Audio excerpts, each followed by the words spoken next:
이번 전시는 시각예술의 조형 요소인 정선면이 각각의 작가분들과 미술 장르 속에서 어떻게 구현되는지를 봄으로써 예술의 본질을 이해하는 전시입니다.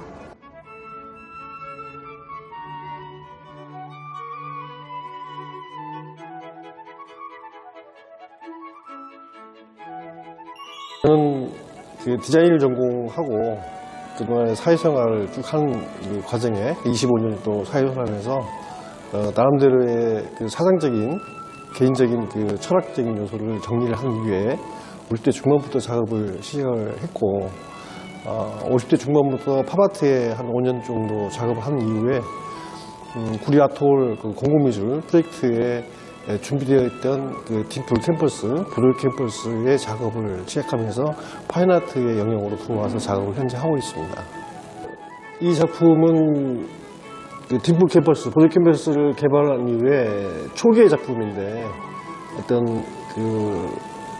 레드메이드, 그러니까 우리가 쉽게 사용하는 주변 것들을 가서 모아놓는 작품인데 이쪽은 캠퍼스에 못이 하나 있지만 저는 이제 노동을 많이 통해서 작업을 하고 있는데 우리가 버려진 노동 현장에서 버려진 못 하나도 상당히 중요하다. 가치성이 있고 존재성이 있는데 거기에 대한 브랜드가 있다. 못에도 브랜드가 있다. 네네. 그러니까 어떤 명품이랄지 이런 쪽에 대한 브랜드 이전에 노동 현장에서 쓰고 버려진 것들에도 브랜드가 있다라는 의미를 주고 있는 거고요. 화려한 날개를 펴보자. 누구에게나 꿈과 희망이 있는데 그런 것들이 사회적 규정 속에 묶여 있는 것 같아요. 그래서 늘 생활에 또달리고 자본에 허덕이는 그런 부분에서 어느 한 부분에서는 자기 본인의 날개를 필 수 있는 화려한 날개를 필 수 있는 거잖아요. 그런 날개를 피자는 어떤 수상적 개념으로 작업을 한 겁니다. 정말 나라가 되는 거죠. 네네네. 좀 사회 구속에서 벗어나 스스로의 자유를 가지고 훨훨 날아갔으면 좋겠다는 생각이 듭니다.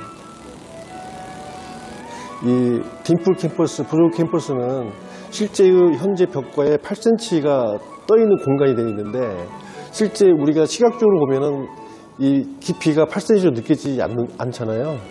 그것은 물의 깊이는 보이는 것보다 깊잖아요. 굴절에 의한.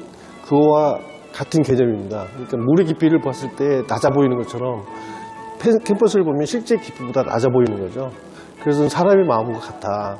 내가 바라보는 타자에 대한 언어와 표정 이런 걸로 느끼지 못하는 그분에 대한 그 깊이가 있는데 그 깊이를 내가 이해할 수 있다면 더욱더 우리가 공존할 수 있는 사회가 되지 않겠느냐 이런 생각을 가지고 작업을 하고 있습니다.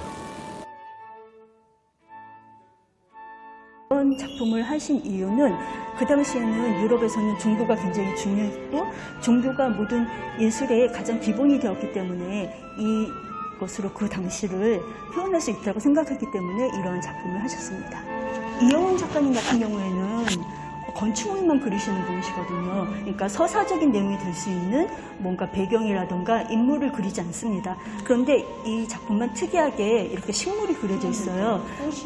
네네. 근데 이렇게 그린 이유는 이영훈 작가님이 여기를 방문했을 때 이게 폐허가 되어 있고 수풀이 막 울창하게 되어 있었는데 그게 너무 강력한 인상을 주셔서 여기에는 꼭 식물을 그려야만 되겠다고 생각을 하셨습니다. 뭐 동판이라던가 아연판이라던가 그런 거에다가 이제 날카로운 철필, 뭐 송곳, 니들 뭐 아무거나 괜찮습니다. 그런 걸로 이미지를 파가지고 그 이미지 안에 물감을 솜방망이로 묻히는 겁니다. 네, 그렇게 한 다음에 프레스기로 찍어 누르는데요. 동판, 애칭과 비슷하면서도 다른 점은 드라이 포인트는 그냥 이렇게 찍을 수 있지만 애칭 같은 경우에는 질산염에 부식을 시켜야 됩니다. 그러니까 이게 아무래도 학생들한테 더 하기 쉬웠을 것 같습니다. 그런데 이 이 작업들의 가장 큰 특징은 선을 아주 잘 표현한다는 것입니다. 저는 그림자. 네네네. 파나가 굉장히 이런 역할을 많이 합니다. 드로잉의 다양한 표현을 할 수 있습니다. 네. 선을 그리기도 힘든데 세상에. 네네. 되게 섬세하게. 네네. 정면에 압도적으로 생명들이 보이죠. 네. 이 작업을 작가님, 이경 작가님이 제일 중요시하는 작품입니다. 이건 형용사로서의 색채라고 하는데요. 사실 이경 작가님이 소중한 존재의 죽음을 그때 겪으셨대요. 그래가지고 한동안 말도 못하시고 그러셨다고 합니다. 그러면서 그 이후에 하신 작업이 이 작업인데요. 이게 모든 작업의 근본이 되는 작업입니다. 가까이 가시면 여기 글자가 새겨져 있어요. 서양 생면추상하고 같다고 생각을 할 수 있어요. 겉으로 보기에는. 근데 사실은 여기 있는 이 작품들은 색깔이 물감회사에서 만든 색깔이 아니라 작가님이 직접 조색한 색입니다. 그러니까 이 세상에 단 하나밖에 없는 색이죠. 그래요? 네. 그리고 이걸 하시면서 그 작가님이 그날 있었던 경험이나 이런 걸 살리셔서 그때 어떤 느꼈던 감정을 글자로 표현을 하셨거든요. 그래서 제목을 지어서 의견은 친환이라고 하는 제목을 지었습니다.